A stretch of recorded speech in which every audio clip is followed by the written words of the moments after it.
Hello, my name is Kathrin Lachenmaier, and I'm a master's student at the University of Cologne.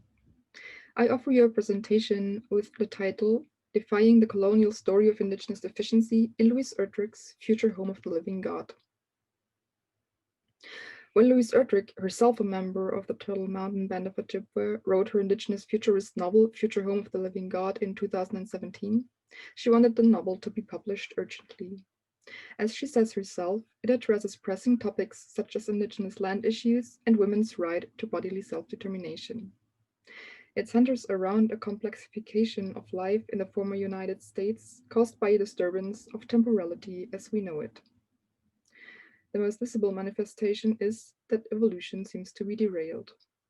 Cedar Songmaker, who was born to an Ojibwe mother but grew up in a non-Indigenous environment, begins her account with the following words, quote, "Apparently, I mean nobody knows, our world is running backward or forward, or maybe sideways in a way as yet ungrasped." End quote. In the wake of this development, some historical policies, such as the Dawes Act of 1887, it allotted land to single households and privatized land ownership on the reservation, can be reversed.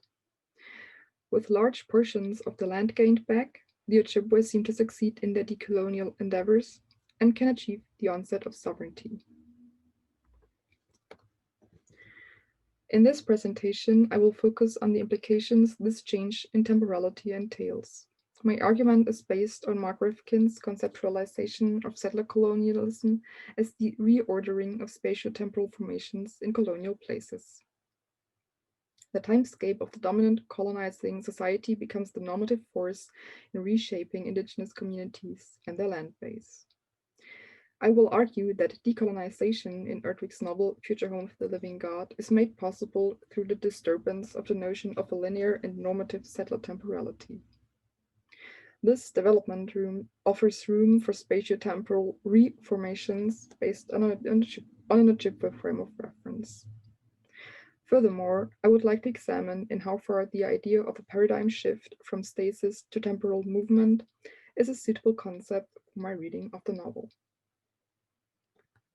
First, I will address the timescape that settler colonialism and science fiction have formed and that allows it to conceptualize indigenous peoples as living remnants of a past that informs constructions of indigeneity in the US until today. In the second part, I offer a reading of Erdrich's novel, which is based on Rifkin's idea of a multiplicity in temporality, which decenters the normative settler frame of reference and literally seems to bring back movement in time to the reservation. Adding to that, I would like to acknowledge that I offer this presentation from a non-Indigenous perspective and that I focus on the colonial strategies in the context of North American settler colonialism.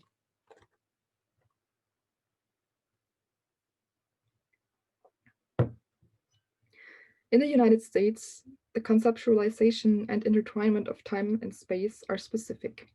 The temporal notion of progress has been given a geographical direction in concepts like manifest destiny. In Walking, Henry David Thoreau writes, quote, "The future lies that way in the West to me, and the earth seems more unexhausted and richer on that side. I must walk toward Oregon and not toward Europe. And that way the nation is moving, and I may say that mankind progress from east to west." End quote. This Euro-American notion of progress became the normative timeline along which indigenous peoples were assigned positions of pastness. Native Americans were and are conceptualized as static anachronisms of a bygone era that either needed to assimilate or were removed. What I just described is, as we know, the settler narrative of American history and nation building. In his monograph, Beyond Settler Time, Temporal Sovereignty and Indigenous Self-Determination, Rifkin conceptualizes Americans and indigenous peoples as groups having their own frame of reference concerning the notions of time and space that are co-present yet in conflict. The dominant settler ideology has created a framework that positions the colonized population as always already inferior. In the US, the legal process in which Native nations can become federally recognized demands such proof of anachronism. Native nations must display authenticity that manifests in traditions and language, and preferably in a pristine condition.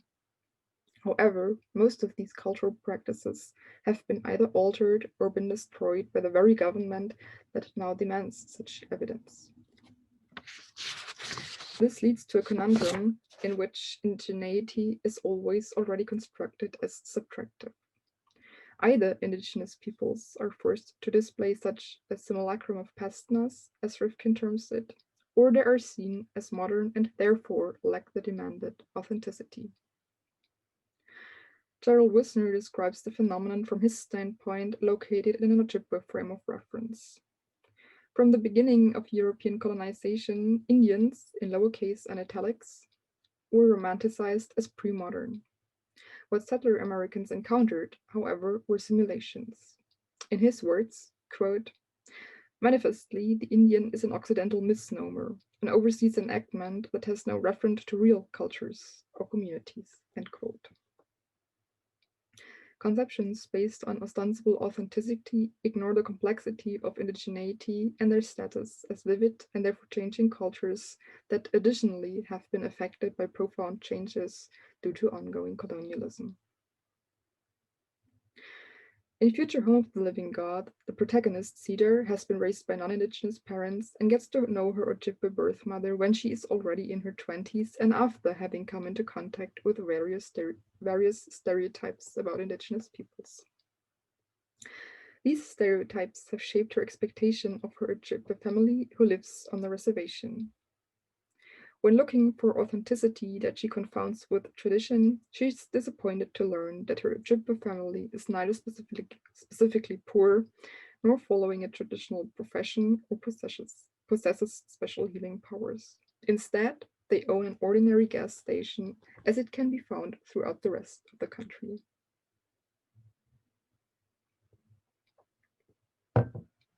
What is more, the colonial discourse, as I just described it, has been taken up in science fiction with its emergence, as John Reeder argues. Colonialism and science fiction are both deeply intertwined with the notion of progress as a normative timeline. Such ideologies show in many science fiction tropes and depictions centered around expansion, exploitation, and world building. In James Cameron's film Avatar illustrates precisely these tendencies and was under critique to depict an estranged yet nearly glorifying version of conquest.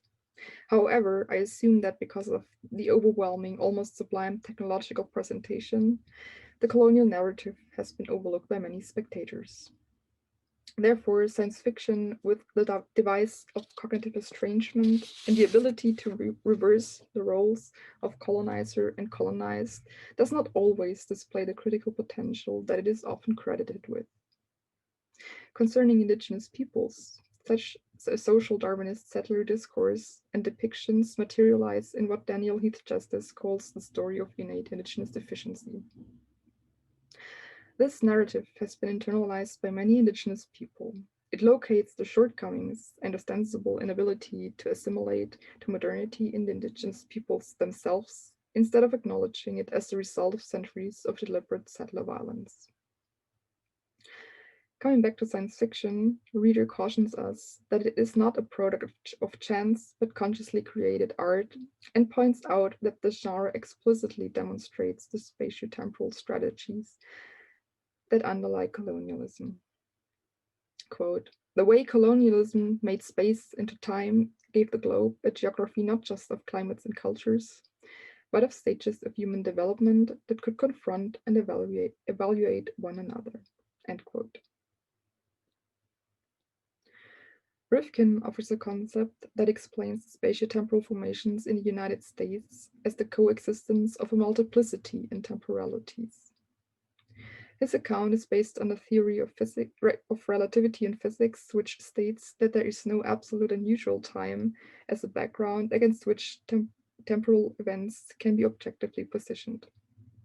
Instead, spatiotemporal perception depends on the frame of reference, which offers a subjective backdrop to time and space, and against which temporal movement is registered. In a cultural context, the frame of reference of interest is the one shared by a group community, or nation, and can be delineated through their cultural memory.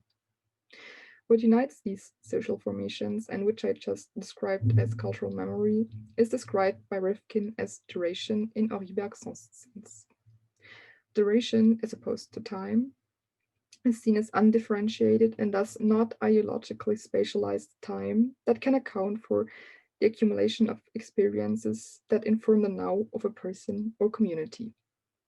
The co-presence of cultural frameworks based on duration leads to a given multiplicity in temporality and temporal experience. What follows is that the now that is informed by duration cannot be shared by groups of differing frameworks, although they are contemporary. Consequentially, the settler frame of reference loses its normativity, and the dichotomy of traditional versus modern and the idea of anachronism become obsolete. That the settler frame of reference is often still constructed as a normative one is rooted in the asymmetrical power relations in colonial timescapes. With the reorganization of temporal structures in the territory that formerly was the United States, the period of temporal paralysis or stasis on the Ojibwe Reservation ends. Simultaneously, it can be argued that on the side of the disintegrating US, the agenda of progress and manifest destiny reverses in the same linear manner as it was constructed. The reason for the increased activity among the Ojibwe is that land that has been lost with the implementation of the Dawes Allotment Act can be retrieved. For Rifkin, allotment is central to strategies of assimilating and integrating indigenous peoples into settler time. With the privatization, the land use was forced into alignment with that of the settler norms, and indigenous families were pressed into a system of heterofamilial organization centered around the nuclear family and with its schedules such as education and reproduction. Thus, allotment is only one example of how the settler policies messed with an indigenous framework concerning the organization of time and land. Once the land base is back in Ojibwe hands, the status is overcome since, as Rifkin predicts, with the reclaimed land, sovereignty is a logical consequence. Eddie cannot only overcome his personal paralysis, experienced as depression, and with which justice defies as one symptom of the story of Indigenous deficiency, but finds passion in organizing the space. When it comes to question of how to be self-sufficient and how to defend against the non-native population, everything that comes in handy is used. In terms of defense, not only century-old Ojibwe weapons and infrastructures such as the moccasin telegraph are used, but also weapons that once belonged to the US military. Interestingly, no one on a reservation is bothered by this mix of objects and practices, or worries that it is inauthentic, because all these events have accumulated as duration for the Ojibwe. Having said that, it is not meant neutrally, since some events and objects are steeped in memories of settler violence.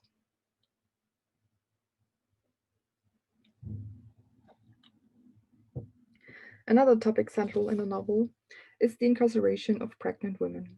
They are forced to hand over their babies to the authorities of the newly founded Christian church government and can be read as following pro-life tendencies. Due to the temporal disturbance of evolution, most babies are not developing regularly anymore. Women are imprisoned in the hope that they bear healthy babies to ensure the continuity of humankind. Throughout the novel, Cedar, who is pregnant herself, learns that especially non-Caucasian women are the ones carrying these babies. And since the novel tells a story about the onset of decolonization with the linear reversal of settler time, women, especially indigenous women, are likely to be the last to be freed.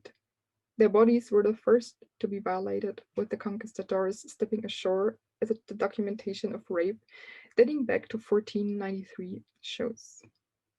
Thus, before large portions of the Americas could be colonized, female bodies have been violated, Hence, they are highly likely to be the last to be freed from settler violence in such a linear reversal of settler temporality.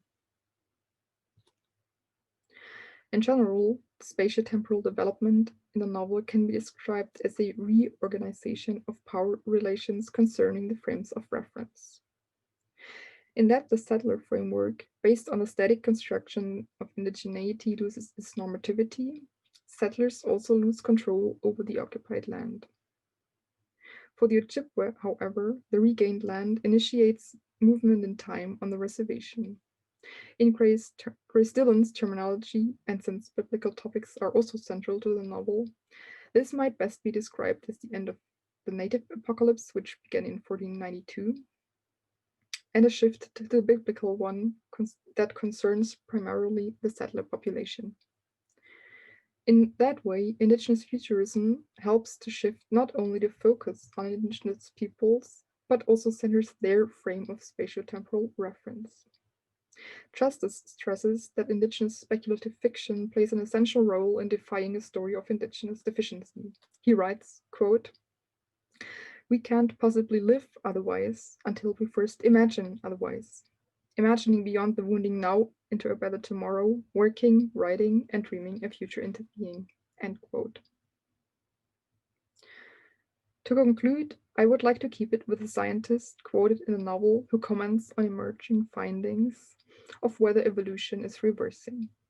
He says, quote, "We wouldn't see the narrative we think we know. Why? Because there was never a story of moving forward, and there wouldn't be one of moving backward. Correspondingly, there is no normative linearity of time that orders space in a transcendental manner. What exists are constructions of temporality and spatiality that, in colonialism, serve the dominant social and political power. Therefore, in Future Home of the Living God, my argument is that it is not time itself that takes revenge on the settler society, but the spatiotemporal constructions of linear progress that is positive as normative and used as legitimization for the appropriation of indigenous land. This reversal allows the Ojibwe to reorganize the timescape on their own terms and in pursuit of sovereignty. Thank you for listening.